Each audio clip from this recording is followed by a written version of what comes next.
저는 밤에 작업이 잘 되거든요. 집중도 잘 되고. 그럴 때 항상 틀어놓고 조도를 확 낮춘다든지.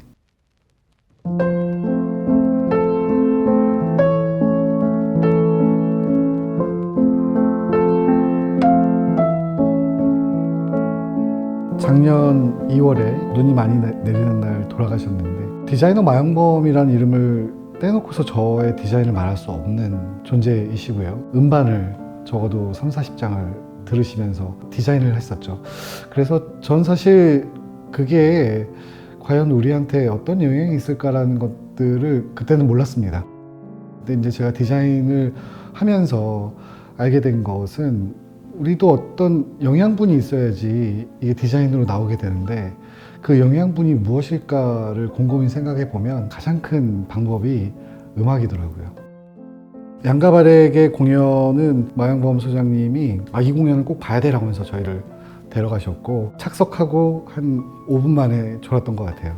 2부에서는 그때부터 눈이 번쩍 뜨이기 시작하면서 이 양가바렉의 연주가 깊게 들어가기 시작을 했습니다.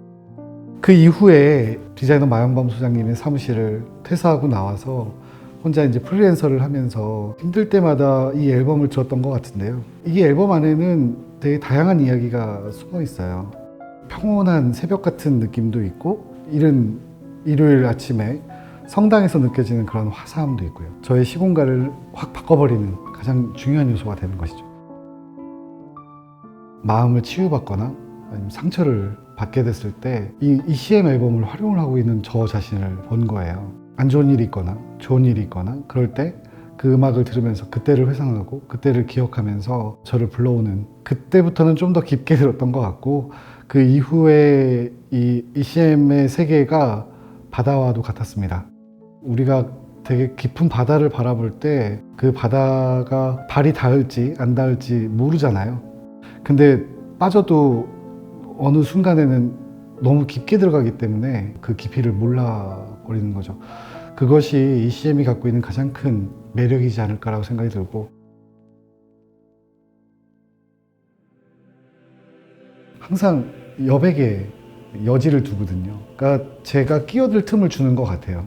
새로운 팀원들 아니면은 학교에 강의를 나가거나 했을 때 오피시움 파일을 좀 이렇게 전달해 줘요. 그리고 일주일 정도 듣고 와라 라고 얘기를 하고, 그리고 이걸 듣고서 어떤 게 연상됐는지 이미지를 좀 하나씩 발표해 주면 어때라고 얘기를 하는데, 굉장히 다양한 이미지가 나오고요.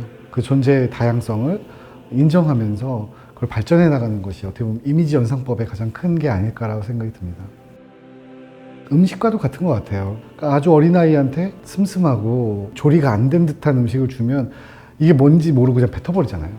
근데 그들한테 굉장히 조미료가 가득 들어가 있고 설탕이 많이 들어있는 걸 주면 너무너무 맛있게 먹는 것처럼, 저는 그 단계를 거쳤던 것 같아요. 어렸을 때는 헤비메탈을 들으면서 그냥 음악에 심취해 있었던 것 같고, 정제가 되고 맑아지면서 음악을 다양하게 들었던 것 같고, 우리는 걸레바지에 대해서 얘기를 많이 합니다. 걸레질을 할 때 벽에 안 닿기 위해서 살짝 빼거나 밀어서 넣는 어떤 하나의 건축적인 숙면과도 같은 라인인데, 그 라인을 두께를 얼마를 주고 깊이를 얼마나 주는지에 대해서 굉장히 많은 고민을 하거든요.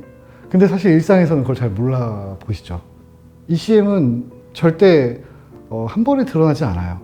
그 수많은 레이어를 그냥 쭉 쌓아놓고서 들을 수 있는 사람만 듣게 만들어 놓습니다.